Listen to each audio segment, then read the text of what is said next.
je veux vraiment qu'on se rappelle de qui on est parce que je pense qu'il y a une très grande crise d'identité, surtout en Haïti, et je pense qu'on laisse un peu tomber notre héritage. Nos ancêtres ne sont plus là, nous sommes les ancêtres. Nous sommes les nouveaux ancêtres. Je pense que c'est très important, très, très important de se rappeler d'où on vient. C'est vrai que tu es une nouvelle personne? Je suis une nouvelle personne. Je suis un peu plus audacieuse. J'ai un peu plus d'audace en tant qu'artiste. Je ne chante pas seulement des chansons d'amour, je vis cet amour. Je ne voulais pas être cette femme qui chante « Je suis une femme amoureuse ». Et qui ne l'était pas.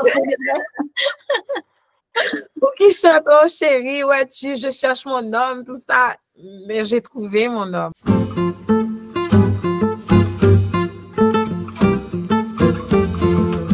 Bonjour à tous, bonjour, bonsoir, bienvenue à cette émission qui s'appelle Les Années Folles. Les Années Folles qui vous permettent de découvrir des artistes que vous ne connaissiez pas parce que ça part du temps que vous n'avez pas connu et donc, mais qui est un rappel pour les gens qui ont connu des époques comme les années 50, 60, 70 et puis ça nous arrive de temps en temps, et c'est toujours avec un plaisir d'accueillir des artistes qui sont vivants et qui continuent de faire rayonner la musique haïtienne dans le monde entier.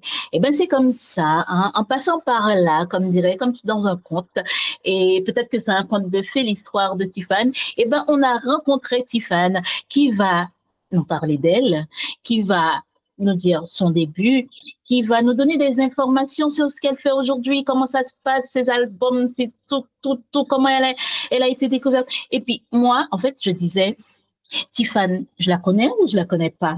Je vais pas faire genre que je la connais, puisque de toutes les façons, quand on s'est parlé la première fois, elle me dit, mais tu me connais pas? Et je me rappelle l'avoir dit, j'en ai entendu parler un tout petit peu, mais ça ne veut pas dire que, voilà, que je connais Tiffane. Donc, ça va être le moment de la découvrir et de vous faire découvrir Tiffane. Si vous, les amis de Haïti Inter, vous ne connaissiez pas Tiffane, ou bien si vous avez oublié qu'on a notre artiste avec une très, très, très belle voix qui s'appelle Tiffane, c'est le moment de vous asseoir, d'écouter son parcours, et puis après, vous pourrez aller la découvrir, écouter sa musique, acheter sa musique, parce que les artistes ont besoin de vous. Mon introduction est longue, je crois.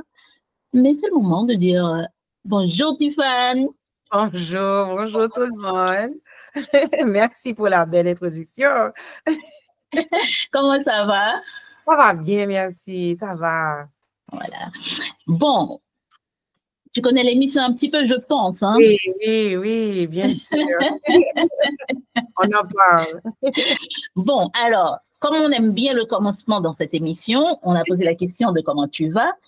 Mais je me rappelle un truc avant d'aller plus loin, tu me disais, quand on s'est parlé, ouais, je suis dans une phase où je ne sais pas comment je vais, qu'est-ce que je vais faire. Alors, cette phase, tu l'as passée, comment tu l'as passée? Qu'est-ce que c'était? Je suis au bout du tunnel. Je vois la lumière. C'est une phase de croissance.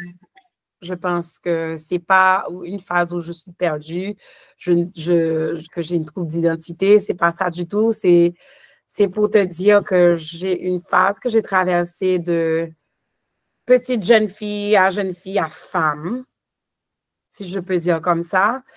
Et non seulement, pas seulement une question d'âge, mais une question d'expérience aussi dans la vie et aussi dans la musique. Et je suis arrivée à un bout où les deux se joignent un peu plus difficilement qu'avant parce que quand j'étais, comme on dit en créole, green 5, j'étais seule, j'étais célibataire, tu vois, tu bouges comme tu veux, tu vas où tu veux et ton horaire, c'est ton horaire, tu vois, et puis tu te mets à fond, il n'y a que ça, il n'y avait que ça pour moi, la musique. Pour une dizaine d'années, 10 ou 12 ans, c'était que ça. Donc, devenue femme et mère, et tu vois, et rester encore sur le plateau, rester encore avec mon standard, c'est Tiffane, on connaît le nom, je ne peux rien donner de n'importe quoi, tu vois. Donc, je suis passée de cette phase où j'avais un peu peur de présenter ce que j'avais ou je vais présenter ce que j'ai. Mais en même temps, à quel public? À quel groupe d'âge? est-ce que je peux m'exprimer autant? Est-ce que je dis moins? Est-ce que tu vois? Donc, c'est une phase où je suis arrivée au bout du tunnel, où je ne sais pas si je peux utiliser le terme me réinventer, c'est pas tellement ça, mais c'est à quel point je montre la femme que je suis maintenant, à quel point j'exprime tout ça. Donc, c'est une expérience parce que j'ai grandi devant tout le monde. J'ai grandi aux yeux de tout le monde. Tu vois, on m'a connue dès l'âge de 23 ans, donc j'ai plus de 23 ans. Ça ne se voit pas pourtant. Oh, merci. Donc, tu sais, on est arrivé à ce stade-là, vraiment, où le niveau de la maturité dans ce business, le showbiz et aussi le côté artistique sont très... c'est ça le challenge, c'est montrer à quel point on a grandi et garder le standard. C'est pas facile. C'est pas Un facile. standard qui évolue quand même. Qui évolue, justement. Je ne sais pas si c'est dans le bon sens, mais un standard qui évolue. Oh oui, non, c'est dans le bon sens. Parce que, écoute, il y a aussi d'autres générations qui sont arrivées, d'autres générations de femmes aussi qui sont arrivées sur le marché depuis mes débuts. Donc, il y a aussi voir ce que tout le monde écoute. Est-ce qu'on va suivre le courant? Est-ce qu'on reste qui, tu vois, est-ce qu'on garde ce qu'on a? Est-ce qu'on reste qui on est? Est-ce qu'on va faire le pop comme tout le monde? Il y a tout ça aussi à faire attention, mais je pense que je suis arrivée au bout où je m'affirme carrément, mais c'est juste joindre les deux bouts, ma vie personnelle et ma vie artistique. Ce sont deux vies très occupées, très remplies. Je ne m'ennuie pas, hein. J'imagine. Il n'y a pas vraiment de temps libre. Donc, c'est joindre ces deux bouts et puis rester moi-même, l'essence de Tiffany. Tu vois, que tout le monde a connu, que tout le monde aime déjà. Ben, ça nous permet de parler du début de Tiffany. Et oui, avec parce que là, tu as un peu brossé ta situation actuelle par rapport à tout ce que tu as fait. Ben, qu'est-ce que tu as fait, Tiffany? Eh bien, à quel moment, Tiffany, le public va te découvrir? Est-ce que le public te découvre en Tiffany?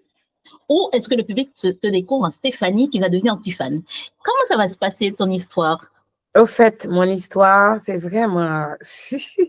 c'est pour commencer, vraiment, je vais te dire, ça a été un coup d'essai qui a été un coup de maître. Super. Parce que je suis retournée en Haïti, personne ne savait qui j'étais, on ne m'a pas connue, je ne suis pas née de parents artistes, tu vois, ou de gens qui étaient dans la musique, pas du tout. J'ai des parents, effectivement, qui sont dans le monde de la musique, mais des cousins plutôt, mais pas mes parents, ma mère, mon père, non, pas du tout. Donc, je suis retournée en Haïti, diplômée en sociologie avec une spécialisation en justice criminelle que j'ai étudiée aux États-Unis, en Illinois. Et du coup, je commence à travailler un peu, me mettre, tu vois, utiliser le diplôme, quoi. Ben oui. C'était toujours mon rêve de rentrer en musique. Mais pour les parents haïtiens, écoute, je ne suis pas la première de la première génération à avoir été à l'université, donc c'était une attente. Et du coup, j'arrive, je commence à travailler, mais je commence aussi à préparer mes chansons, tu vois, et voir comment je vais. J'ai aucune idée comment ça commence, aucune idée. J'ai parlé à personne, mais j'ai été introduite à Boulot Valcourt par l'intermédiaire d'un jeune qui travaille à la fondation de ma mère. Ma mère, elle dirige la fondation Maurice Sixto, donc elle a toujours des jeunes avec elle. Et Daniel, il me présente à son père adoptif, comme il appelle Boulot Valcourt. Et puis, Boulot me donne un rendez-vous par téléphone. Il me dit, OK, on m'a parlé de toi. Je n'ai pas encore entendu ta voix, mais j'aimerais entendre ce que tu as. Donc, j'aimerais entendre ta chanson ou si tu as quelque chose. Je vais chez lui. Il prend une guitare. Je suis nerveuse comme tout. C'est Boulot Valcourt. Quand même. Caribéenne, c'est Boulot Valcourt. Tu vois, de Africando. Boulot Valcourt. Et puis, je chante timidement. Il me dit, tu peux chanter plus fort? Parce que j'ai la voix un peu en oui, comme on dit. Ouais. Tu peux chanter plus fort. Mais je pense que j'étais un peu timide en chantant parce que c'était une composition de moi.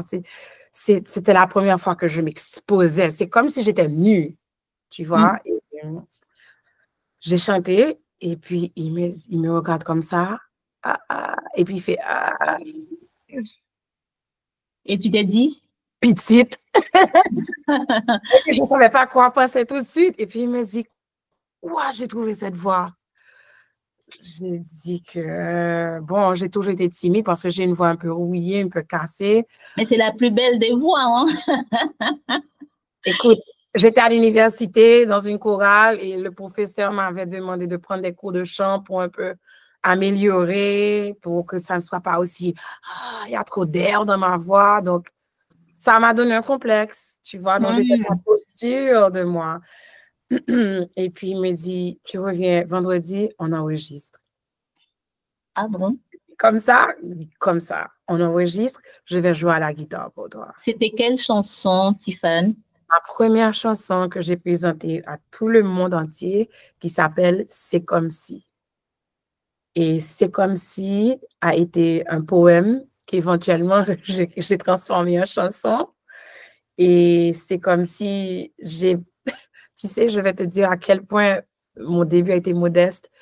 J'ai mis C'est comme si sur des CD, une 50aine de CD que j'ai distribué moi-même avec un petit autocollant dessus avec mon nom et mes informations de contact dans les différentes radios à Port-au-Prince. On ne me connaît pas du tout. Mais j'ai apporté cette chanson, les stations de radio, bon, je ne sais pas. On m'a dit, OK, d'accord, on va mettre dans la programmation parce que c'est comme ça que ça se passe. Et puis, boum, en 2 semaines, mon téléphone, le téléphone de ma mère, parce que c'est mon deuxième contact, explose. Quand je te dis explose, explose. Et c'est comme ça qu'on a commencé à demander, c'est qui cette chanteuse? Tu viens à la radio, on veut avoir une entrevue avec toi, viens nous voir à la télé, on veut te voir à la télé, on veut te entendre à la radio. Et c'est comme si elle est devenue la chanson au top des tops, des tops, des tops de tous les genres en moins de 2 semaines. C'est cette chanson que tu as enregistrée vendredi, après la première rencontre avec Boulot Valcourt. Voilà. Oui. Bon, qu'est-ce que tu te dis quand une chose comme ça t'arrive et que tu t'y attendais pas, Tiffany? J'ai pleuré. Ma première réaction, je pleurais. La première fois, au fait, pour te dire franchement, la première fois qu'on a tous entendu ma chanson à la radio, mon père était là. C'est quelqu'un qui nous a appelé au téléphone, quelqu'un nous a appelé, nous a dit de monter tout de suite sur, je ne me souviens pas quelle station. Je crois que c'était Vision 2000 ou je ne me souviens plus. Et on est en train de passer la chanson de Stéphanie. Et puis, ma mère était debout. On était tous à la salle à manger. Mon père était assis et à table et ma mère était debout. Et puis, je les revois avec les larmes aux yeux. Et puis, mon père est comme ça. Et puis, ils sont en train de je sais pas moi, de consommer tout ça, de prendre tout ce moment-là, parce que je suis à la radio et puis on parle tellement bien de ma voix, de la présentation, l'introduction. Ensuite, on entend des gens qui demandent, je veux dédier, c'est comme si à mon copain, à ma copine, j'en veux, c'est comme si. On entendait les gens à la radio, c'est qui elle, on veut savoir qui elle est. Est-ce qu'elle est haïtienne, est-ce qu'elle est de la Martinique, est-ce qu'elle est de la Guadeloupe? Donc, c'était un moment pour nous. J'ai pleuré. J'ai eu des larmes aux yeux. Ouais. Tu y as cru? Tu te dis, est-ce vraiment parle de moi là? Non, tu vois, là, j'ai le frisson parce que, tu sais, quand... j'ai les larmes. Des bonnes larmes. Des bonnes larmes. Quand tu rêves tellement de quelque chose, tu vois, et j'avais 7 ans ou 8 ans, je me disais, je chantais avec ma brosse tout le temps devant le miroir, tu vois, et je me disais, je vais faire ça quand je serai grande. Mais les enfants à l'école me taquinaient des fois. Ah, elle a une folie, c'est sa folie d'être chanteuse, elle veut être chanteuse, elle veut être chanteuse, c'est sa folie. On se moquait de moi, on faisait des blagues, et de voir que j'ai vraiment tenu à ce rêve. Et j'ai pratiqué, j'étais à l'université, j'étais dans toutes les activités culturelles. J'étais la seule haïtienne à l'université là où j'étais. Donc, je mettais toujours ma touche d'Haïti, tu vois, pour, comme on dit, voir les pays monter. Et de voir que c'est comme ça que c'est parti d'un CD sans label, sans grande production. Boulot Valcourt m'a même maquillée pour ma vidéo parce que personne ne me connaissait. Je cherchais du support financier, tout ça pour faire la vidéo. Je n'ai jamais trouvé. Il m'a dit, chérie, je vais t'offrir la vidéo. Je vais même te maquiller. Donc, c'est lui qui t'a maquillé. Lui qui m'a maquillé, ça a pris 3 heures de temps. Bon, c'est pas un spécialiste, tu peux comprendre. C'est pas un spécialiste, mais ça fait tout le charme de mon début parce que je regarde la vidéo. C'est une vidéo du budget le plus bas que possible, mais j'en suis fière. J'en suis très fière parce que il y a une authenticité dans la vidéo. C'était mon début, je n'avais rien du tout que moi. Boulot, tu vois, et puis il y a une scène où c'est mon papa qui tenait le projecteur pour moi. Il y a une scène où il y a plein de bougies par terre, c'était mon concept. Il y a plein de bougies allumées par terre, je suis enveloppée dans un tissu rouge, j'ai mes cheveux en afro, tu vois, les bijoux de ma mère, je me suis maquillée toute seule, et c'est mon papa qui tenait le projecteur pour moi. Et c'est pourquoi à la fin de la vidéo, chaque fois que je vois ce sourire, c'est à lui, il me dit, donne un petit sourire, donne un petit sourire. C'est à lui que je souris à la fin. Donc, tout ça, pour moi, c'est du pur, tu vois. J'ai pas été une artiste qui a eu une super grande production derrière elle au début. Tu vois, moi, j'ai eu un début très modeste et j'en suis très fière. Mais ce début modeste va faire que tu seras appelé partout. Donc, est-ce que tu vas signer une fois que cette vidéo sort et en plus, déjà, on a entendu la voix, il va y avoir la vidéo. Qu'est-ce qui va se passer, Tiffany? Effectivement. Tu t'es toujours appelée Tiffany, hein? Tu l'as pas dit, hein? Oui, c'est un nom que j'ai eu. C'est un sobriquet que j'ai eu depuis l'école, élémentaire même, je dois dire. C'est une amie, elle s'appelle Tamacha, Tamacha qui m'appelait comme ça. J'étais toujours de petite taille dans la classe. Et puis, elle m'a appelée Tiffany. Le nom, j'ai gardé parce que je l'avais jusqu'au secondaire, jusqu'au jour où je laissé Haïti, on m'appelait encore Tiffany. Donc, j'ai dit que c'était le nom le plus facile. Et puis, j'ai rencontré à une émission de Miss Vidéo Max, j'ai rencontré Éric Charles. Il y a un des chanteurs aussi qui chantait avec moi, qui était choriste, qui m'a dit, écoute, j'habite pas trop loin de chez un des chanteurs, ça avait coupé un tout petit peu. Oh, un des chanteurs qui était mon choriste, il chantait avec moi, il s'appelle Jonas Satis. Et puis, il m'a dit, écoute, je n'habite pas trop loin de chez Fabrice Cusier, je sais où il vit. Donne-moi un CD, je vais lui apporter. Et je lui donne tes informations pour qu'il puisse te contacter. Et voilà, c'est comme ça que Fabrice Rousier, de Musique, de Haïti Troubadou, que tout le monde connaît, et m'a appelé un jour et j'ai rencontré, coïncidence, Éric Charles la même semaine à la télévision, à Télémax, pour une émission de un concours de Miss Vidéo Max. Et puis, quand j'ai fini de chanter, il m'a dit, petite, c'est vous-même, parce qu'il ne savait pas qui j'étais. Ouais. C'est toi qui chantes cette chanson. Donc, on m'a donné rendez-vous. J'ai rencontré Fabrice. Et comme je disais, coup d'essai, coup de maître, Fabrice a planifié un remix avec Bello, qui aussi était en feu à la même époque que moi, avec son CD La Coup Tranquille, son album La Coup Tranquille. Et puis, on est tous de retourner chez Fabrice. On a fait le single. Pour rentrer des sous, parce qu'il fallait que j'aille un peu plus loin, pour rentrer des sous rapidement, j'ai investi dans un single, petite pochette bien simple, avec la version originale de Boulot, la version remaniée que Fabrice a faite, et du coup, j'ai créé mon propre single pour avoir une bonne signature, parce qu'on voulait avoir quelque chose de Tiffany signé. Et Tiffany avait besoin de sous aussi, parce que c'est pas facile, tu vois, donc... avec ce single, ça m'a amené à un album avec Soleil Sounds. Et puis, je ne pense pas que ça a pris 2 mois. J'étais déjà sur la scène internationale après le lancement de l'album. En 2005? En 2005-2006, c'est ça. 2005-2006. On a eu la vente signature, je ne vais pas oublier ma première vente signature, 26 décembre 2006, à la réserve à Pétionville. Et puis, déjà au mois de mars, j'étais c'était en feu, j'étais déjà presque en rupture de stock pour l'album et puis je recevais déjà des offres du Canada, de New York et tout ça pour la scène internationale. Eh bien, dis donc.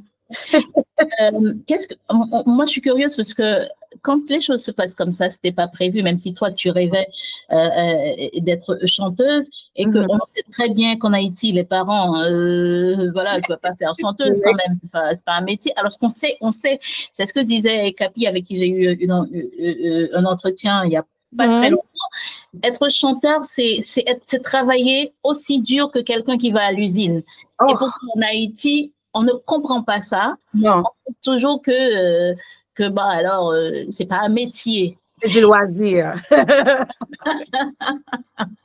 C'est un plaisir, ouais. C'est un amusement. Que t'ont dit tes parents? Oui, ils ont pleuré, etc. Mais est-ce qu'ils n'ont pas regretté de t'avoir envoyé à l'université absolument, ou bien toi, est-ce que tu t'es dit, il fallait faire l'université, peut-être que ça apporte quelque chose de plus dans ta vie d'artiste? Je ne sais pas comment toi tu l'as vécu. Et eux, tes parents, comment ils l'ont vécu? Au début, avant même d'apporter la chanson aux stations de radio, mon père avait des appréhensions. Il n'était pas trop croyant parce qu'il sait, pour les jeunes filles, ça ne se passe pas de la même façon que les hommes dans ce business.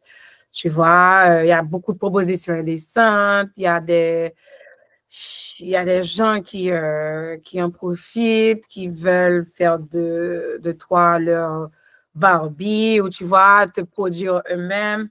Mais je lui ai rappelé, je me souviens, on était dans la voiture, on allait quelque part, je lui ai dit, mais tu sais que tu sais qui je suis, je suis forte mentalement, tu vois, et tu sais comment j'ai été élevée. Il me dit, oui, mais tu seras surprise de savoir qu'il y a beaucoup de jeunes filles comme toi, avec la tête sur les épaules, qui ont éventuellement chuté. Je dis, mais ça ne va pas être moi. Ça ne va pas être moi. Parce que j'ai beaucoup de caractère et j'ai de l'orgueil aussi. Je ne veux pas qu'on parle de moi n'importe comment et je n'aime pas qu'on me réprimande. Donc, il y a des situations dans lesquelles je ne vais pas me mettre pour ne pas avoir ce genre de reproches ou une réputation. Mais tu sais, dans la musique, que tu fasses ou que tu ne fasses pas, dans le showbiz, on va quand même parler de toi. Donc, j'avais dit ça à mon père. Je lui ai dit, écoute, c'est lui qui m'a mis la puce à l'oreille. Lorsqu'il s'agit de la musique, c'est mon papa. Ma vie musicale, c'est toutes mes inspirations, le fait que mes goûts en musique, tout ça, ça vient de lui parce que c'est depuis petite que j'ai cette relation avec mon père. On écoute de tout ensemble.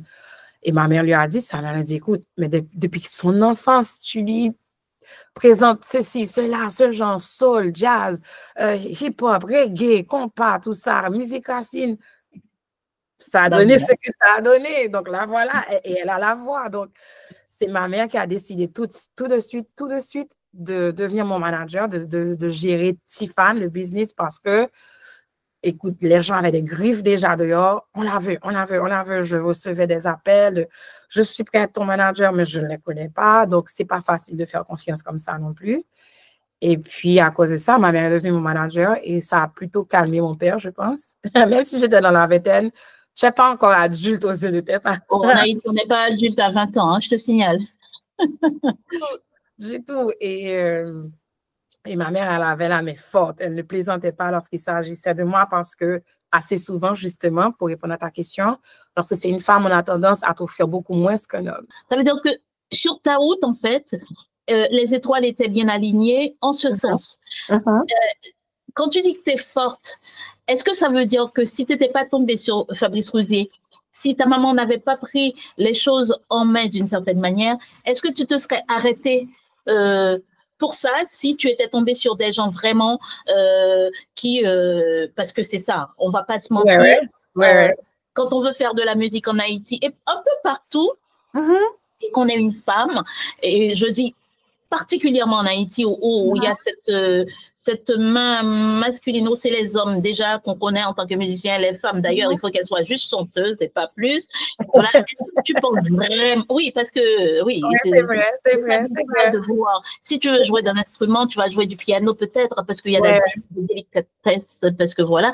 Mais sinon, ça reste masculin. Est-ce que tu penses vraiment, et Tiffany, que tu aurais été jusqu'au bout si tu étais tombée sur une autre personne, ou bien, bon, on fait semblant de refaire un film là. Oui. Non, j'ai très bien compris ta question. écoute, j'étais tellement déterminée que lorsque j'ai eu seulement une vidéo, comme je t'ai dit, une petite vidéo, et je n'avais pas de sous ou de financement, de sponsor, comme on dit, j'ai été moi-même apporter mes chansons à la station radio. Tu vois, j'étais décidée. J'étais décidée et sans savoir trop ce que ça allait donner, j'étais décidée au point où j'allais chercher les musiciens moi-même. J'ai marché à pied. Je suis entrée dans des quartiers où je ne savais même pas si je rentrais, est-ce que j'allais ressortir. Parce qu'on m'a dit que c'était là qu'un musicien qui est super habite. Donc, j'ai été à pied moi-même. J'ai fait le travail moi-même. De mon côté, et je pense que c'est une remarque que Fabrice avait faite aussi. Et moi, je ne pensais même pas qu'il prêtait attention. Il m'avait dit, tu sais, c'est facile de travailler avec toi parce qu'il y a des artistes qui s'assisent et puis qui s'asseyent et qui se disent, mon manager va faire pour moi. Moi, je te vois faire. Écoute, j'allais dormir à 3 heures du matin, j'étais sur l'ordinateur, je faisais mes recherches sur festival ici, festival ailleurs, je préparais un dossier comme si j'étais ma gérante aussi et j'envoyais partout dans le monde parce que je me dis que si je cherche, je vais trouver quand même. Et c'est quelque chose que ma mère a toujours inculpé chez moi, marcher, chercher, pas dormir sans joindre. Donc, sans trouver. Donc, je savais que j'allais trouver. Donc, marcher, chercher, pas dormir, sans souper. Sans souper, voilà. Merci. Et puis, je me disais que si je cherche, je vais quand même trouver, mais il faut que je cherche beaucoup. Il faut que je travaille aussi dur que personne, parce que je dois me dire que ça va devoir être moi ou je ne peux pas attendre qu'on fasse pour moi. C'est comme ça que j'ai vraiment lancé ma carrière. Et toutes les chansons que j'ai travaillées avec Fabrice, ce sont des chansons que lorsque j'ai su que j'allais travailler avec lui, je suis restée chez moi, j'ai composé, j'ai travaillé, j'ai écrit parce que c'était du sérieux. J'ai pris ça au sérieux, voilà. C'était ma prochaine question. Comme mes études. Voilà. C'était la question que je voulais savoir. Donc, tu as commencé avec C'est comme si. C'est comme si racontait quoi? En vrai, ne nous dis pas ce que tu dis là au grand public. Je ne sais pas ce que tu as raconté, mais alors, je vais te dire. C'est comme si, j'ai écrit C'est comme si j'étais à Chicago, je n'étais pas encore de retour en Haïti. J'avais mon copain avec qui j'ai été à l'école au secondaire en Haïti. Et puis, bon, la vie nous a ramenés, on s'est rencontrés. Mais à l'époque, lui, il était dans l'armée américaine. Et il vivait pas, on avait une relation longue distance, quoi, parce que moi, j'étais à Chicago, lui, il était à Oklahoma. Et puis, avec le 11 septembre, vous savez, 11 septembre, ce qui s'est passé, donc, il était censé partir, il allait en Irak, à la guerre. Donc, il voulait casser, il voulait partir célibataire parce qu'il va en guerre, on ne sait pas ce qui va se passer, tu vois, et vraiment, les États-Unis ont perdu pas mal de jeunes en Irak. Donc, moi, je planifiais de retourner en Haïti. Donc, j'étais amoureuse, comme tout. On ne savait pas trop ce qu'on allait faire. Puis, j'ai écrit ce que je ressentais vraiment parce que ça allait tellement bien que j'ai senti que l'amour est venu me trouver. Et un ami, en plus, que j'ai connu à l'école, quelqu'un qui me connaît très bien, c'était confortable, tu vois. Et puis, tout d'un coup, tu vois, ça fait mal. Je suis en colère, je suis en colère pour ce qui s'est passé, je suis en colère parce que lui, il doit partir, il va en guerre, il aurait pu mourir, tu vois. Donc, j'avais toutes ces émotions. Et puis, j'ai dit, bon, j'ai toujours été poète. C'était pas la première fois que j'ai écrit un poème. J'écrivais des poésies depuis l'âge de 10, 11 ans. Et j'ai écrit ce poème. Et puis, je suis retournée en Haïti avec mon poème. Ça dit comment? Vas-y, dis-nous un petit peu là. Comment est venu du poème, on est passé à la chanson. Les premières notes, qu'est-ce que ça faisait dire? Les premières notes de la chanson, au fait, c'était même pas le début c'était pas le couplet, c'était la partie mais l'homme oublié dit, l'oublié avait-il, qui me pas qu'à vivre avec, qui sans moins pas souffrir. Les douces autant en mer, les femmes, il fait me faire colère. Des fois, moi pas dormi, des fois, moi senti bien. C'est comme si l'amour, c'est vice, moins. J'avais les mots exactement comme ça et la mélodie est tombée directement sur les mots. Et ben voilà. Donc, du début à la fin, tu t'es occupé de ta chanson et ça va continuer comme ça? Oui, Tu oui. t'as jamais été voir d'autres personnes, il n'y a jamais eu d'autres personnes qui ont composé pour toi et que tu as accepté ou bien est-ce que tu as... Oui. Le deuxième album, oui. Mon premier album, je pense que c'était important pour moi que toutes les chansons aient été écrites et composées par moi. Et j'ai eu l'appui quand même chez Fabrice, quand on enregistre chez Fabrice, on appelle Tikaila, le studio, Bois Moquette. J'ai eu la présence de différents artistes que Fabrice appelait, disait, écoute, j'ai une artiste là, tête chargée, il faut venir. C'est là que j'ai rencontré Hansi Peters, et c'est là que j'ai rencontré Eric Charles aussi. Il est venu avec moi dans une de mes chansons. Bitova est venu me rencontrer chez Fabrice. Fabrice m'a vraiment introduit à un tas de gens parce que, tu vois, il m'estime beaucoup. Ça m'a fait plaisir de voir à quel point il appréciait mon talent. Il apprécie jusqu'à présent. Apprécie mon talent. Et puis, ce sont des gens qui sont venus, qui étaient au studio, qui donnaient leur petite touche, qui disaient, ah, et si ceci, si cela, Kéké Bélisère, tu vois. Donc, j'ai été vraiment bien encadrée. Vraiment bien. Pour ton premier album ou bien pour le deuxième? Pour le deuxième, Fabrice a encore sa touche. Ouais. Et je vais te dire, c'était comme... Le premier album est sorti en? Le premier album est sorti en décembre 2006. 2006. Et il s'est intitulé? Empreinte. Tu as posé tes empreintes sur cet album. Exactement. Et à l'avant-signature, j'avais une grosse affiche blanche, toute blanche, vierge. Et puis, j'avais une petite plaque pour que les gens puissent mettre d'encre, pour que les gens qui étaient venus à ma première signature mettent leurs doigts et l'empreinte est signée en dessous sur la plaque blanche pour moi. Jusqu'à maintenant, je l'ai en Haïti. Je l'ai encore en Haïti. Ouais. Eh bien, c'est super. Et le deuxième album va sortir quand? Le deuxième album sort bien plus tard, en 2012, après plusieurs collaborations. Et puis, j'ai eu l'appui inconditionnel de mon copain à l'époque, qui est devenu mon mari maintenant. Et il avait mis le projet en studio avec Ancito Junior, Ancito Mercier Junior, le fils de Ancito. Mercier. Et puis, il y avait des chansons que j'avais déjà travaillées avec Fabrice. Et pour répondre à ta question, cette fois-ci, oui, j'avais des compositions d'autres personnes, parmi lesquelles Eric Viogal, parce que entre le premier album et le deuxième, j'ai eu pas mal de voyages en Martinique et j'avais invité Eric aussi en Haïti et il a composé une chanson qui s'appelle Hello. Il m'a dit, tiens, ça c'est pour toi.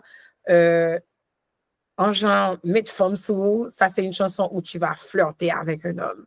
C'est toi qui vas faire le premier pas. Je dis, ah, ça ne me ressemble pas. Je n'aurais pas fait le premier pas à ce point, appeler, dire tout ça. Je me dis exactement. Donc, tu vas chanter ça. Et puis, il a écrit, il m'a donné les paroles et la mélodie. Et puis, je l'ai enregistré sur une très belle zouk qui s'appelle Hello. Et j'ai accepté aussi une superbe composition d'un ami de mon frère qui accompagnait le groupe Strings de temps en temps. Il s'appelle Camille Fortuné.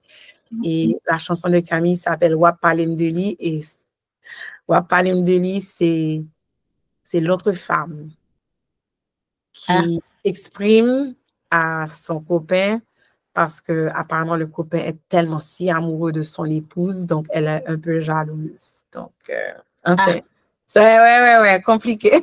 C'est la maîtresse, comme on dit, c'est la maîtresse qui dit j'aimerais tellement que tu m'aimes comme tu aimes ta femme. Mais bon, ouais, malheureusement. De composition osée, mais que j'ai bien aimé. Pour une fois, on aime plus la femme que la maîtresse. Je sais pas, je pensais que normalement la femme, on la mettait de côté. D'habitude, elle se plaît. Donc, tu dis entre 2006, il t'a fallu beaucoup d'années, mais entre-temps, tu as continué de travailler avec d'autres artistes, de collaborer. Oui. Pourquoi il t'a fallu au moins 6 ans pour un deuxième album? Écoute, je ne sais pas dans quel monde ça existe, mais Empreinte m'a gardée occupée sans arrêt pendant au moins 3 ans et demi. OK. J'ai fait pas mal de pays avec Empreinte seulement. Ça n'arrêtait pas. J'étais en grande demande pendant 3 ans et demi sans arrêt pour Empreinte. Ensuite, lorsque j'ai eu le désir, vraiment la volonté de commencer à travailler le deuxième album,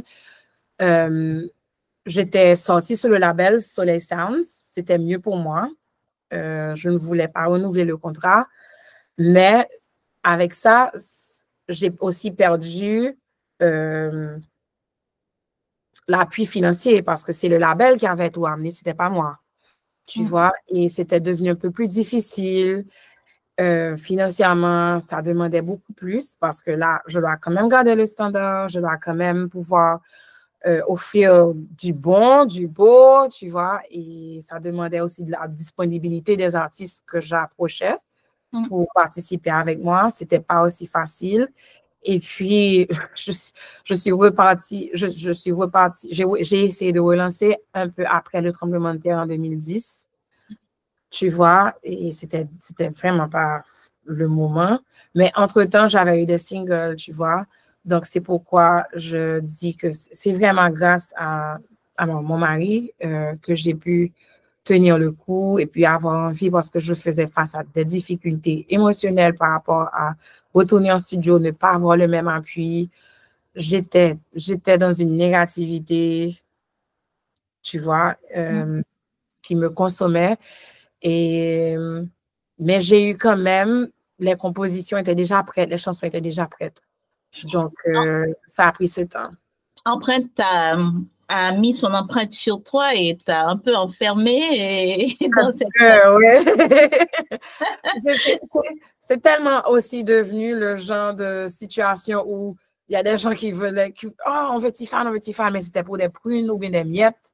Je me dis, mais c'est quoi ça? Et ça commençait vraiment à me déranger parce que c'était toujours Tiffany Mika Bello dans les mêmes activités. J'étais toujours avec Mika Ben et Bello. Mais je remarquais aussi que lorsqu'il s'agit de ces activités, on offrait encore plus à Mika et à Bello que Tiffany.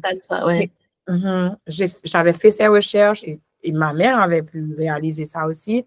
Donc, elle était aussi arrivée à un point où ça commence à la dépasser. Et puis, il y a plein de choses qui se passent dans la cuisine qui peuvent vraiment décourager le géant d'une artiste féminine. Surtout à l'époque où j'étais en pointe parce que c'était pas une habitude vraiment depuis Mine ou même Mamina, je ne sais pas s'il y en a qui se souviennent de Mamina, où il y avait une artiste féminine qui frappait fort autant, tu vois. Donc, alors, ça veut dire qu'on a réussi à faire en sorte qu'on paye mieux les hommes, c'est ce que tu es en train de dire.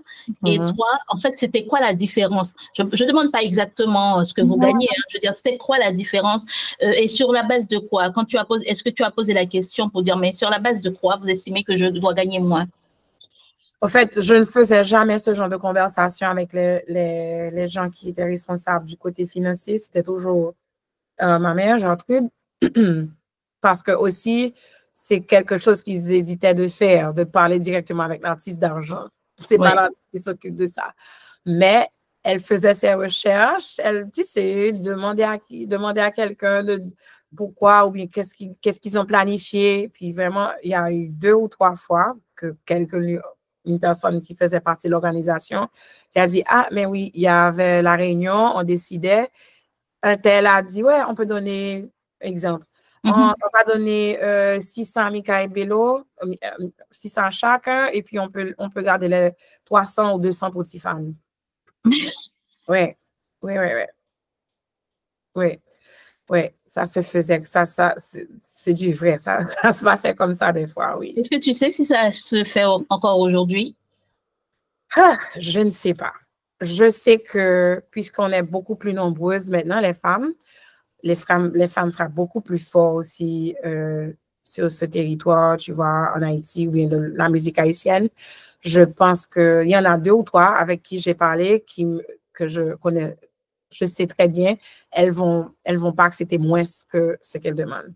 Il faut rester ferme. Il y a une qui m'avait même dit, non, moi je reste ferme. Soit je dis oui, ou soit on perd le contrat. Okay. Donc, c'est-à-dire aujourd'hui, contrairement à l'époque où toi, c'est pas si longtemps que ça, hein, c'est juste avant-hier, les femmes ont appris à négocier elles-mêmes ce qui ne se faisait pas avant. Voilà. Et c'est peut-être une bonne chose. Oui, parce que, écoute, c'est très beau d'être, oh, la voix féminine d'Haïti, tout ça, c'était très beau. Mais je pense que c'était pas une preuve de succès pour la chanson haïtienne, parce que quand je vais en Martinique, quand je vais en Guadeloupe, j'allais chanter dans le chant des sirènes. Il y avait un tas de chanteuses de la Guadeloupe et de la Martinique. J'étais la seule à aller pour Haïti, alors qu'on aurait pu avoir 6, 8 femmes qui frappaient aussi fort que moi. Et je dis ça, il y a des gens qui disent, oh, mais tu n'es pas compétitif, tu ne veux pas la compétition, ou bien tu aurais dû préférer être la seule au top. Mais ça montre qu'il y a un problème dans notre milieu, dans ce qu'on veut appeler le HMI. Ça montre qu'il y a un problème s'il n'y a pas autant de femmes comme. Parce que ça veut dire que les hommes sont tellement plus favorisés que les femmes commencent et puis finalement, elles laissent tomber. J'en ai connu pas mal, hein, qui ont commencé presque en même temps que moi, mais qui ont juste laissé tomber, qui ont juste abandonné après un single, même pas un album, tu vois. Donc, je pense qu'avoir ma mère comme gérante, c'était un top, c'était un plus pour moi. Je ne regretterai jamais parce que je ne connaissais pas ces gens qui venaient me trouver et je ne savais pas non plus s'ils allaient défendre mon intérêt, tu vois, et pas leur intérêt. Donc, côté financier, côté business, entre 2006 et disons jusqu'à 2012-2015, c'était toujours une lutte. C'était toujours un combat où des fois, il y en a qui m'appelaient parce qu'à un certain moment, c'était plus ma mère qui gérait, c'était mon mari. Il y a des gens qui appelaient et qui lui disaient que oui, écoute, et ça, c'est après des années de succès et que tout le monde me connaît et que j'ai frappé déjà la scène internationale pour des gens qui ne connaissent même pas la langue créole, tu vois. Ah oui, on aimerait avoir Tiffany dans cette activité, ça sera bon pour elle. Ça sera bon pour faire sa promotion, ça sera bien pour elle. Le public va finalement faire connaissance avec elle. Mais non. Le public était déjà sur Facebook, 5 000 followers et tout ça. J'avais déjà fait concert en Serbie, au Canada, à Toulouse, je ne sais pas, Martinique, Guadeloupe, République dominicaine, États-Unis. Déjà, tu représentais Haïti et puis on te proposait de jouer pour que le public te découvre. Oui, un public qui t'a accueilli déjà en 2005. Oui, madame. Justement. Bon, je pense que c'était une façon de baisser le prix. Hein. C'est exactement ça. Il y en a qui n'étaient pas du tout timides, qui disaient est-ce que tu peux nous aider à gérer le budget? Voilà le terme qu'ils utilisaient. Ah, d'accord, ok. Voilà. Ils veulent bien l'artiste, mais pas payer l'artiste. Tiffany, ça me fait te poser la question. Je sais, poser cette question, on connaît déjà la réponse, mais ça veut dire que vraiment, quand on est artiste, on ne peut pas vivre de son art, de son travail. Quand on est musicien, surtout. En fait, je pense que, je dis musicien, je vais l'étendre. Quand on est artiste en Haïti, c'est difficile de vivre de son travail. C'est difficile, c'est pas impossible, parce qu'il y en a qui le font. C'est difficile. Peut-être pour moi, ça a été encore plus difficile parce que je ne chante pas le compas. Et le compas, c'est le seul genre, jusqu'à présent, que je vois avoir des affiches tout le long de l'année sans arrêt. Sans arrêt, partout. Il y a toujours un bal, comme on dit, tu vois, il y a toujours une activité. Lorsqu'il s'agit du compas, c'est plus facile. C'est notre musique, bien sûr. Moi, j'aime le compas. Mais je ne me suis jamais vue comme chanteuse de compas, d'ailleurs. C'est pas que je ne peux pas chanter le compas. J'ai une voix très versatile, mais mes inspirations, ce qui me vient, ce qui m'inspire, les mélodies qui viennent me trouver, ne sont jamais venues directement en compas pour que je dise allô, les compas, tu vois. je comprends très bien l'ambiance. J'aime bien danser le compas. Écoute, comme je t'ai dit, mon papa m'a tout présenté. Parmi les genres de musique que j'ai beaucoup plus écouté à la maison, il y avait aussi le compas. J'aime mon Tropicana, tu vois. Mais moi, l'artiste que je ne suis pas directement artiste de compas. Donc, le genre que je chante, qui est plutôt afro-caribéen avec un peu de soul, c'était nouveau, premièrement. Donc, j'ai présenté quelque chose que je pense que Haïti voulait, mais Haïti ne savait pas que Haïti voulait. Tu vois? Oui, on aime ça. Oui, on aime. Mais j'ai présenté aussi un genre de musique qui n'avait pas de promoteur, qui n'avait pas d'organisateur d'événements pour ce genre de musique. Ce n'est pas nécessairement musique de salon, non, parce que je fais danser aussi. Écoute, j'ai des concerts où les gens... On te voit dans des clips. Hein? Ah oui, oui. Pas mal de concerts où les femmes, finalement, lèvent les talons et les souliers, c'est parti, tout ça, tu vois. Donc, on danse aussi, mais c'est juste afro-caribéen, rythme de l'Afrique de l'Ouest, tu vois, mélangé avec ce qu'on a à la maison, chez nous, racines, tu vois, un bon Igbo, un bon Congo, un bon Petro, un Rara, tu vois, j'aime faire ce mélange. C'est ça qui te fait vibrer. Déjà, la musique du terroir, la musique traditionnelle, et autour de cette musique traditionnelle, tu vas rajouter quelques touches que tu égrènes un peu partout, que tu attrapes un peu partout pour faire ta musique à toi. Donc, ton style, c'est le style Tiffany, ou tu es une soul singer, une chanteuse de soul. Oui. Mais l'instrument qui m'a toujours fait vibrer depuis petite, c'est le tambour. Donc, j'ai le tambour dans tout. Même si c'est une balade, on va avoir le tambour, on va avoir un petit envalou. Tu vois, quelque chose qui ramène toujours l'Afrique à Haïti ou Haïti à l'Afrique. Je ne sais pas dans quel sens. Mais qui les rapproche quand même parce que je pense que il faut laisser quelque chose comme héritage pour que c'est vrai, j'ai pas de problème. On peut avoir des versions modernes de nos chansons, mais je pense que les rythmes traditionnels sont beaucoup trop importants et beaucoup trop, juste trop importants pour juste laisser tomber comme ça et juste adopter un seul genre, tu vois. Tu as l'impression que, parce que, en fait, comment dire, j'ai comme l'impression que beaucoup d'artistes qui sont du jazz, de la bossa nova, tout ça, artistes haïtiens, qui utilisent cette musique racine, notre racine, notre tambour, les rythmes du terroir, on les entend évoluer beaucoup à l'étranger. En Haïti, on a l'impression qu'ils sont moins présents, tout comme tu as parlé tout à l'heure. Est-ce que tu as l'impression que, ouais, mais tu l'as dit en fait, le compas prend le dessus et il nous faudrait vraiment nous battre, tu penses, pour que ce côté racine ait sa place dans la musique haïtienne? Je pense qu'on doit beaucoup plus responsabiliser la presse, les médias. Pourquoi? Parce que sans eux, la musique ne passe pas. Tu vois, je pense que j'apprécie beaucoup l'évolution du compas depuis les 3 dernières années. Je vois même des artistes étrangers mettre du compas dans leurs chansons sans donner le crédit à Haïti.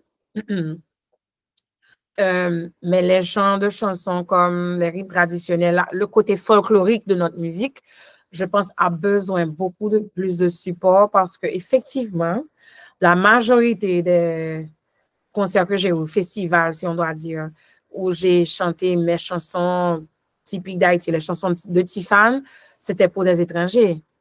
C'était pas sur des scènes ou des activités organisées par des Haïtiens. Je vais toujours représenter Haïti. Ça fait pas trop longtemps que j'ai été à Maryland. J'étais encore le seul groupe haïtien. On m'a dit la première fois qu'il y avait un groupe haïtien à ce festival, c'était Bookman. Je suis la deuxième.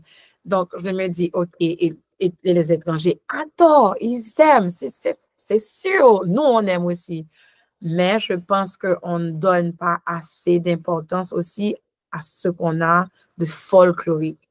Et il y a même un danseur, Robinson, que je suis, j'ai fait sa connaissance virtuellement, et puis il a dit une fois dans une entrevue ou dans un post, un jour, on va devoir apprendre le folklore haïtien à l'étranger.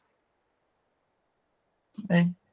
Parce que si on laisse ça tomber tellement en Haïti que les professeurs de danse de folklore ne font pas assez d'argent, même pas pour donner des cours de danse de folklore en Haïti, on ira apprendre ça à l'étranger.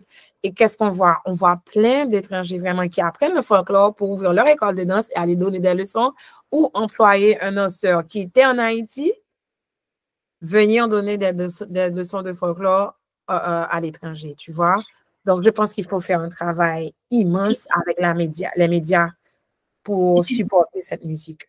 Tiffany, alors, quand on parle de folklore, je pense qu'on fait un raccourci assez rapidement, hein, mais avec un virage à 12 millions de degrés, même si, pour exagérer un petit peu le propos.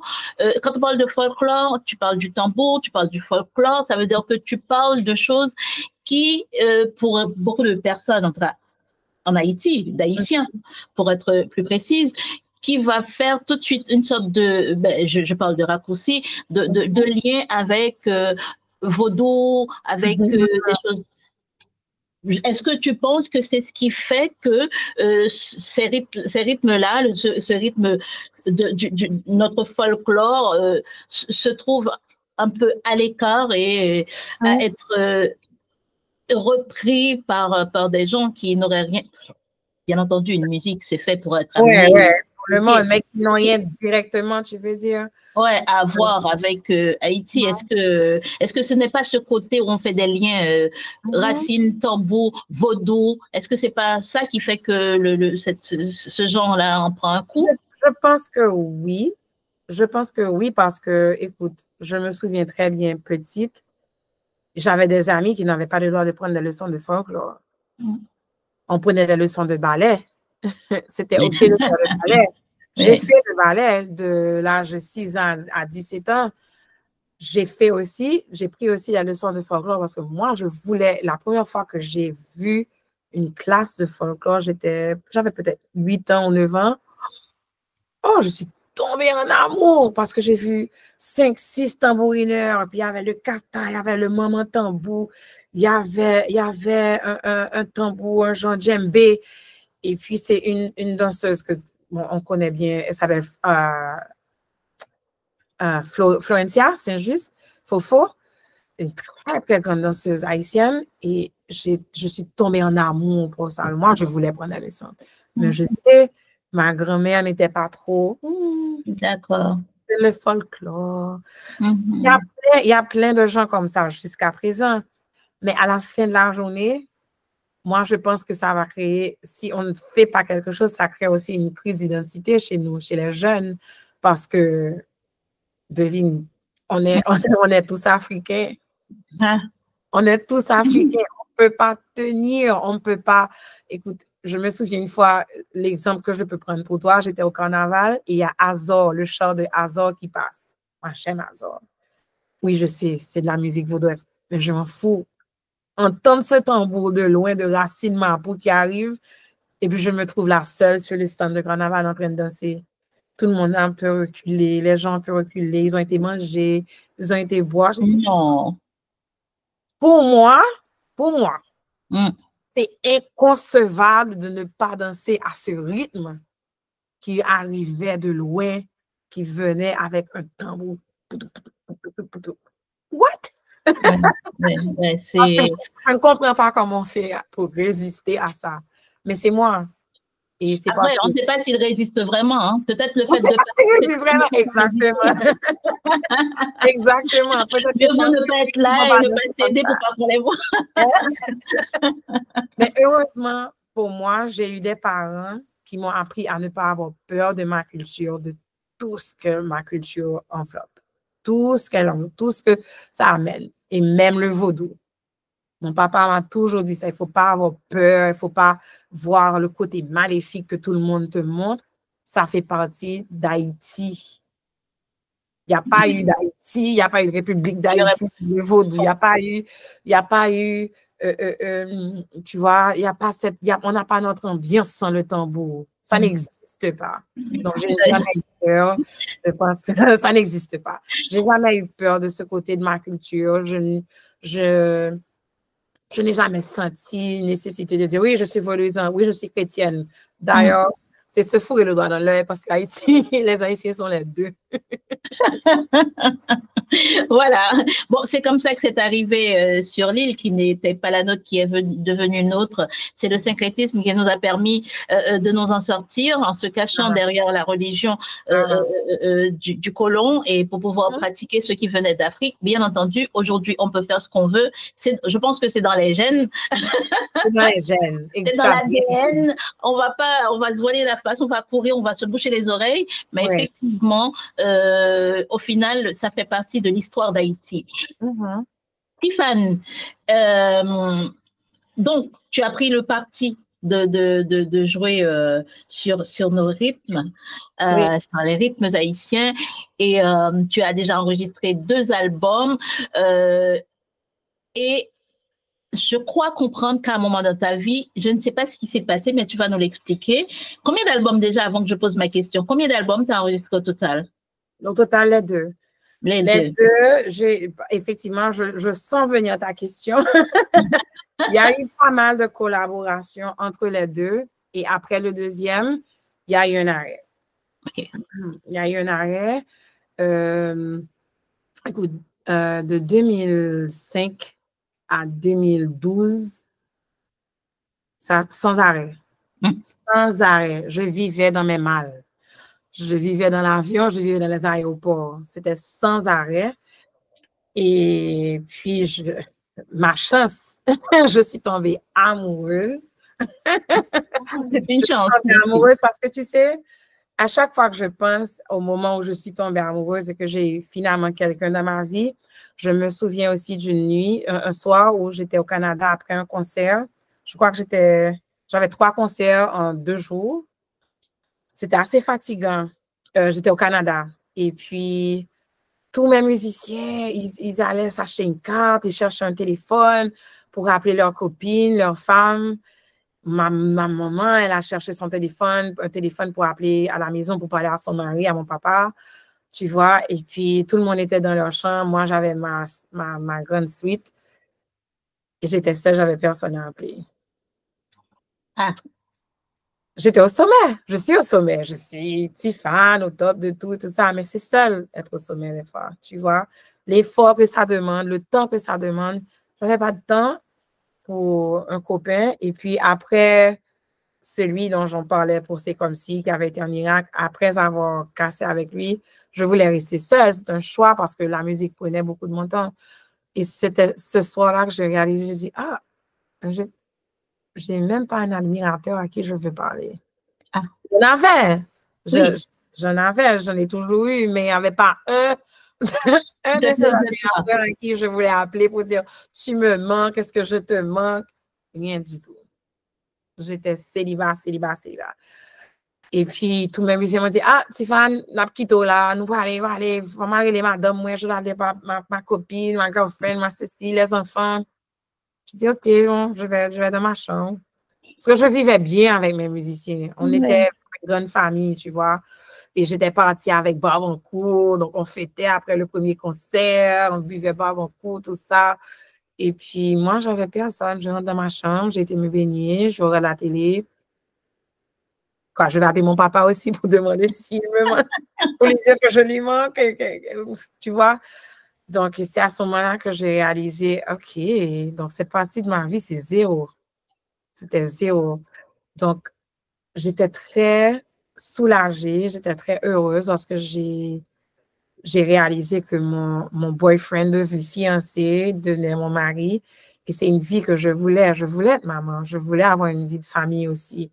Parce que les voyages de 7 ans, voyager sans arrêt, tu vois, à performer sans arrêt, à rendre tout le monde heureux. Et je me souviens Bitova qui m'a dit, Bitova Obama m'a dit une fois, Tiffane, sous pas un monde qui a sucré cœur, ou a fait cœur, oui.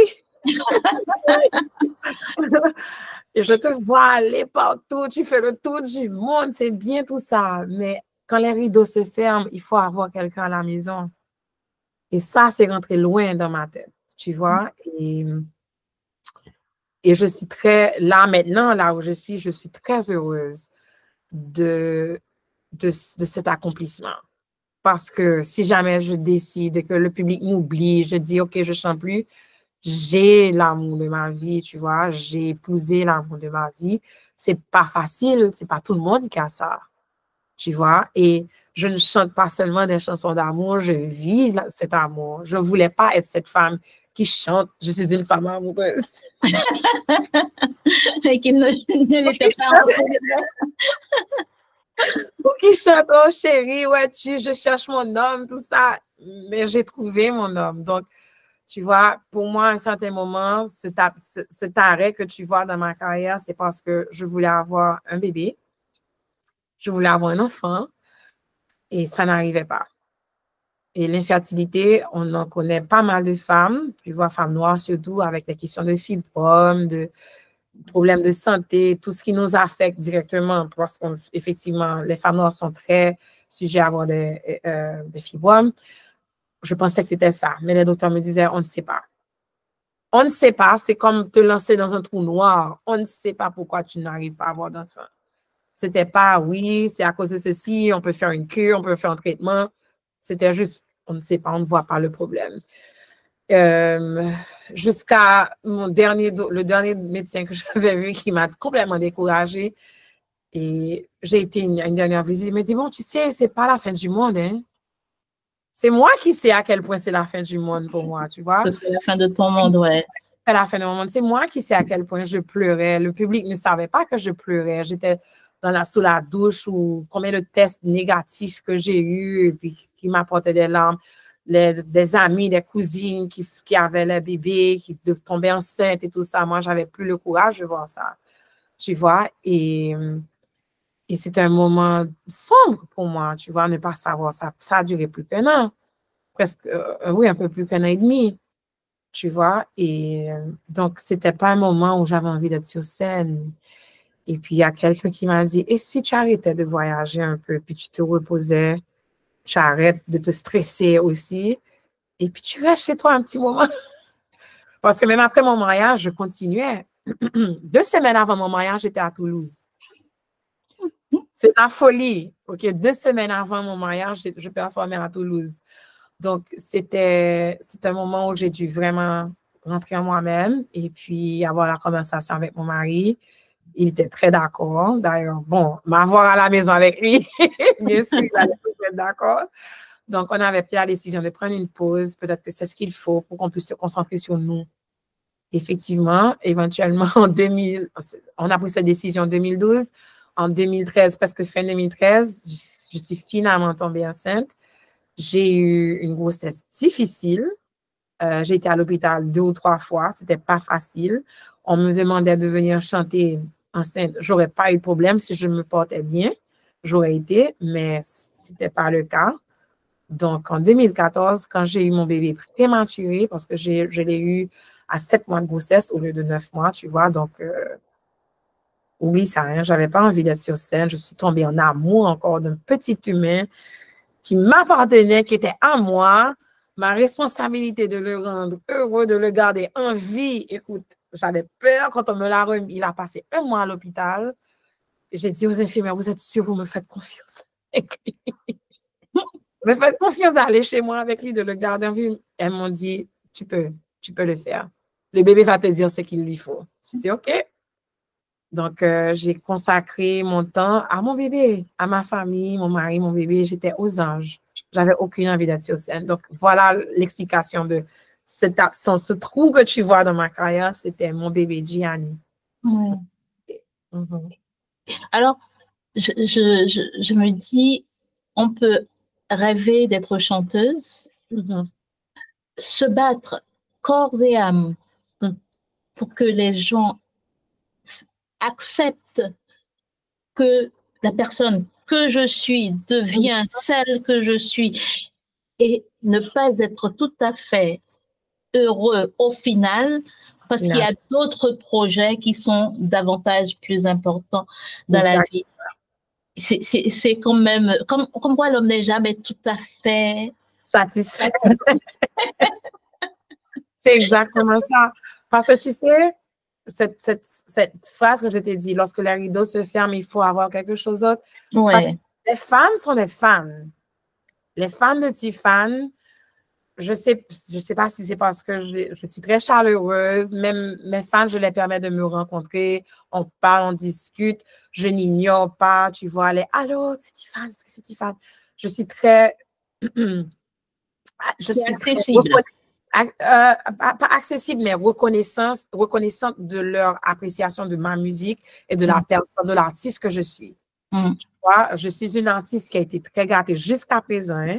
On dit du mal de moi en ligne, je ne dis rien, je laisse mes fans prendre la responsabilité. Les fans ils mettent les griffes dehors. Oh, mes fans. Donc, je n'ai jamais eu une inquiétude de l'amour de mes fans. Mais mes fans ne sont pas à la maison avec moi. Mon mari est à la maison avec moi.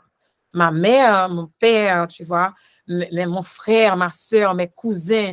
Tu vois, j'ai même eu un cousin, Jude. Je ne vais jamais oublier. Jude a été comme mon garde du corps pendant 5 ans en Haïti, tu vois. Et j'ai toujours apprécié la famille autour de moi parce que je sais que cette vie-là de superstar, ça a un temps. Mais je sais que je suis artiste. Ça, je sais. Je suis née artiste. Je serai toujours artiste. Superstar, peut-être pas.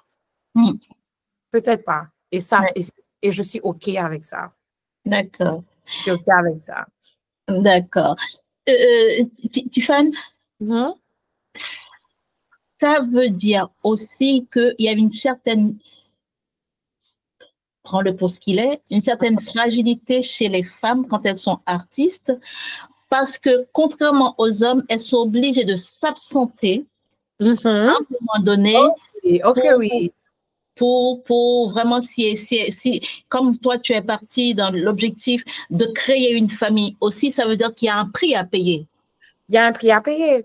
Tu as payé ce prix, n'est-ce pas? J'ai payé ce prix parce que après avoir donné naissance à Gianni, j'étais prête pour recommencer lorsqu'il a eu 1 an, tu vois, 1 an, j'aurais pu voyager avec Gianni. C'était pas un problème. Mais tu sais ce qu'on me disait, ah, Tiffany, on a fait une activité, on a eu tel programme, on a pensé à toi, mais on sait que tu as un bébé. Ça, mon mari peut être témoin de ça, il peut témoigner. On lui disait, ah, mais on sait qu'elle a un bébé. Donc, c'est quoi? J'ai un bébé, j'ai pas de facture, j'ai pas de talent, j'ai plus quoi? Je suis plus Tiffany, je ne chante plus, j'ai perdu la voix. Je ne comprends pas.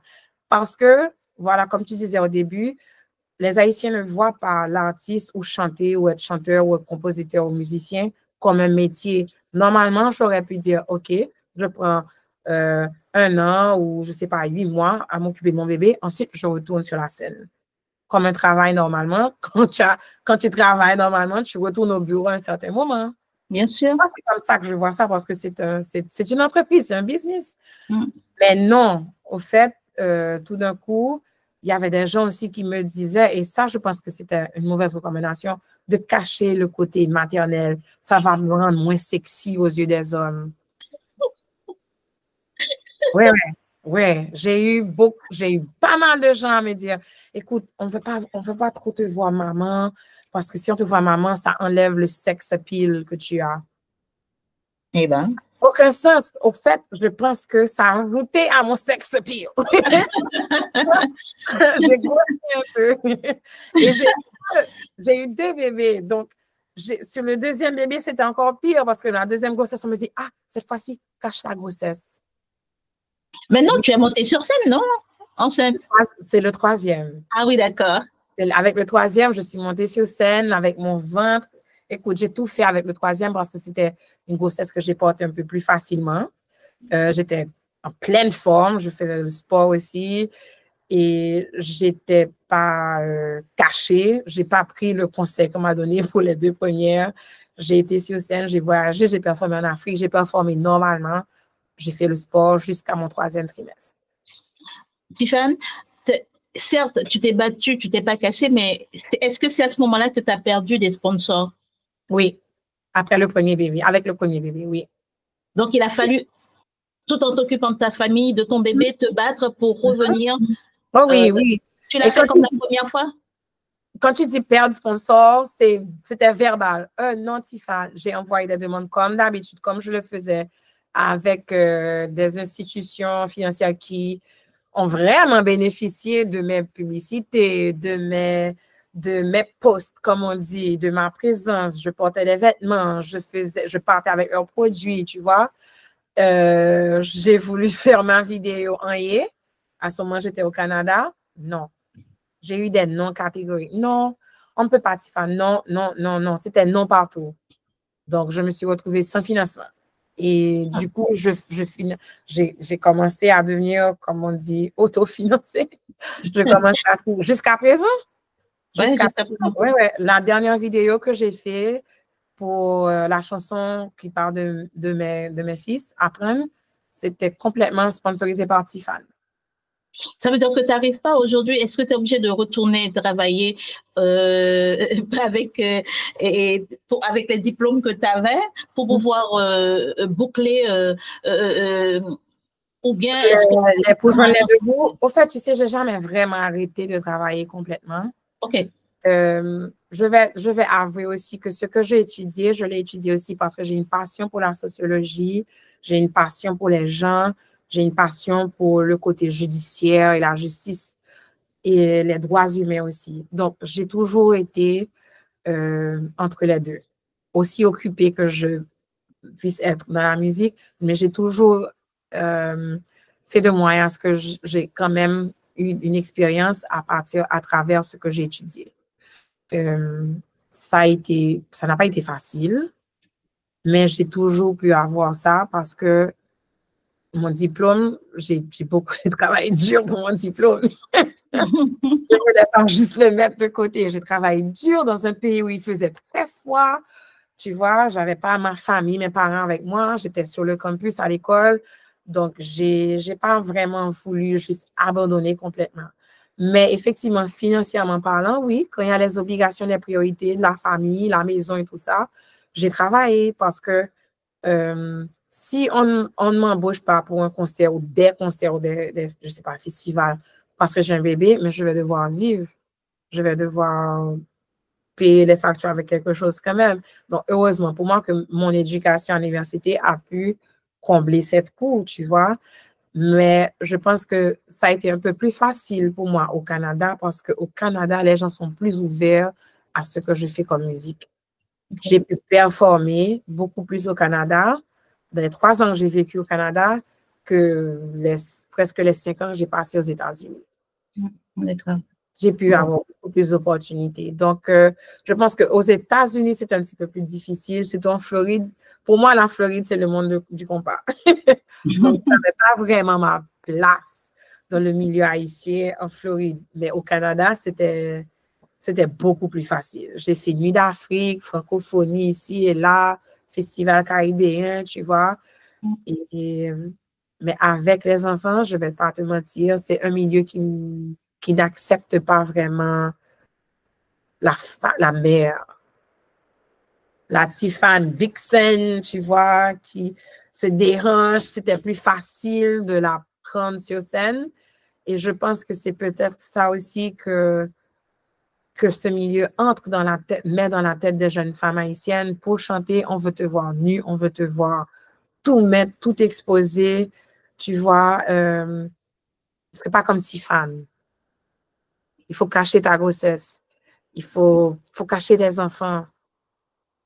Tu vois, mais moi, je vais mettre ma grossesse. Je vais vivre ma vie de femme sur scène et en scène parce que je pense que me voir chanteuse seulement, c'est pas voir toute la Tiffane que je suis. Parce que ma vie inspire aussi ce que je chante.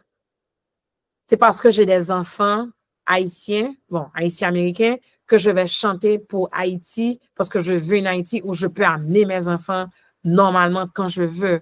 C'est parce que j'ai des enfants aussi, parce que je suis une femme aussi, que je peux chanter l'amour, la sexualité érotique et tout ça. Je peux chanter tout ça. C'est parce que je suis la femme que je suis que je peux être inspirée de ce que je vis, de mon entourage, tout ça pour chanter et donner ce que je donne, que vous aimez. Donc, je ne me présente plus en partie. J'ai vraiment décidé avec ma 3e grossesse, j'ai tout exposé. En bikini et tout. T'as tout fait. Et t'as sans doute raison, Tiffany. T'as sans doute raison. Je vais pas te retenir. On aurait pu parler une éternité là parce que c'est tellement intéressant ce que tu nous expliques, parce que c'est des choses qu'il faut dire aux gens pour qu'ils comprennent que derrière une artiste, il y a une femme, une personne, ça peut être un homme aussi, mais derrière un artiste, une artiste, il y a un humain. Et cet humain ne peut pas être, je ne peux pas dissocier tout à fait, même si tu as l'impression que la personne n'est que artiste, mais c'est vrai qu'il faut produire, comme tu dis, il faut être là. Est-ce que tu penses, Tiffany, même si tu as toujours aimé ton métier et qu'il t'a permis de vivre, est-ce que tu penses que si tu n'étais pas une artiste haïtienne, en vogue comme tu l'es, comme tu l'étais, comme tu l'es, est-ce que tu penses que tu aurais eu besoin d'aller travailler pour subvenir, pour boucher des trous quand des sponsors ne voulaient plus répondre? Est-ce que c'est pas parce est-ce qu'on ne devrait pas éduquer le public haïtien à vraiment apprécier l'artiste pour ce qu'il aime, son travail, pour pouvoir un jour vivre totalement de ton œuvre? Tu sais, je pense que des artistes qui luttent, ça existe dans tous les marchés, dans tous les pays, ça existe. Tu vois, je pense que de mon côté, pour répondre à ta question, j'ai peut-être fait face à ces difficultés aussi par rapport au fait que je ne me suis pas exposée autant, parce que je recevais beaucoup de fois ce genre de critiques. Je ne portais pas de petites, jusqu'à présent, pour être clair, je peux porter une tenue sexy, mais je ne me suis jamais vraiment montré les fesses et les cuisses et tous les seins et tout ça, tu vois. Je ne me suis jamais exposée et c'était une critique que je recevais assez souvent. Et on me disait assez souvent que c'est peut-être à cause de ça aussi qu'il y a une petite réticence de financement et tout ça parce qu'il faut montrer quelque chose, tu vois. Et mon corps, le corps de Tiffany, on parle toujours de mes hanches, de ceci, mais on arrive à voir ce que j'ai physiquement déjà. Je pense qu'on arrive à voir assez déjà parce qu'on parle de mon corps assez souvent, mais on m'a toujours dit que je n'ai pas exposé assez. Et ce n'est pas la faute du public, ça. Non. C'est pas le public qui finance. Le public prend ce qu'on donne, ce qu'on lui offre, tu vois. Je pense que depuis ma sortie, depuis mon succès, ça a beaucoup changé. Je ne pense pas que je parle mal de celles qui le font. C'est peut-être un choix. C'est un choix, hein, parce qu'il y a des artistes comme ça aussi aux États-Unis, tu vois, qui n'ont jamais vraiment tout montré, mais qui ont un succès fou.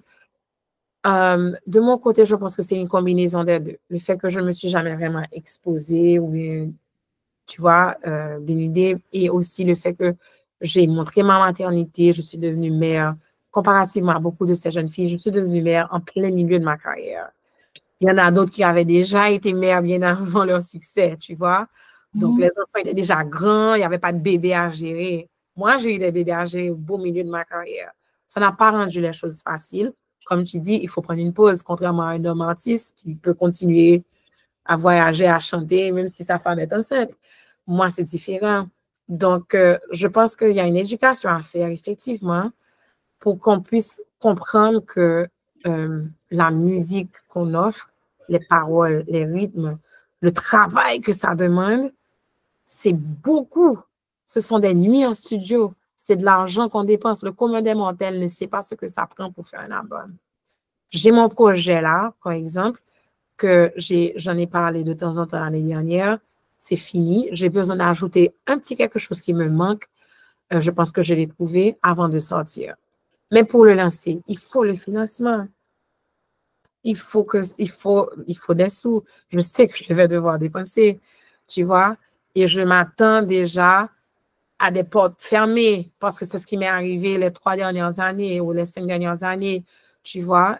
Donc, du coup, je pense qu'il faut une éducation pour le public, pour que le public apprenne que quand une artiste présente ce qu'elle présente et que c'est du bon, voilà pourquoi il faut payer en ligne pour acheter sa chanson. Voilà pourquoi il faut payer pour aller à son concert. Voilà de quoi elle vit, cette artiste, tu vois. Et j'ai commencé en 2003.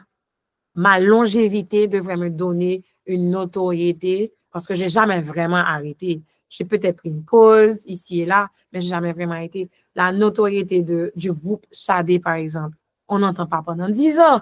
Mais si Shadé reprend, Shadé revient en tour. Et correction pour ceux qui ne savent pas, ce n'est pas la chanteuse qui s'appelle Shadé, c'est le groupe. Si Shadé retourne sur scène, on ne va pas dire, ah, ouais, mais tu ne vaux pas autant maintenant. Non. On respecte la longévité du groupe. Je pense que c'est l'éducation qu'il faut faire avec notre public. C'est qu'une artiste qui a duré plus que 18 ans, 19 ans, il faut respecter ça. Il faut respecter ça. Ce n'est pas seulement donner au groupe qu'on part, que moi je respecte comme Tabou, comme Tropicana, comme T-Vice, que tu vois, qui ont 20 ans, ta danse, ou je ne sais pas, même Karimi qui avait plusieurs années. Ces gens-là sont plus grands que moi, mais ils ont eu leur longévité. Il faut respecter la longévité de l'artiste. Tu vois, je pense que c'est le rôle des promoteurs. C'est le rôle des promoteurs. Le public, il ne peut faire que ce qu'on lui demande d'une certaine manière. Justement. Il y a des limites pour le public. Mais moi, je continue et je suis encore sur scène avec la même énergie, le même niveau d'énergie. Je me souviens, mon frère m'a vu en Afrique, en Côte d'Ivoire, à mon dernier concert. J'étais enceinte, il m'a dit, je suis sûre que tu n'as pas secoué assez le bébé. Je danse autant que je danse comme j'avais 16 ans, 17 ans. Je suis en pleine forme, pourquoi pas. Je vais toujours continuer jusqu'au jour où je dis, OK, c'est bon, on arrête. Tiffany, est-ce que tu as aussi, est-ce que tu fais face aussi aux problèmes de droit d'auteur par rapport à ton œuvre? Tu sais, c'est quelque chose auquel j'ai fait à laquelle j'ai fait très attention. J'enregistre tout ce que je fais.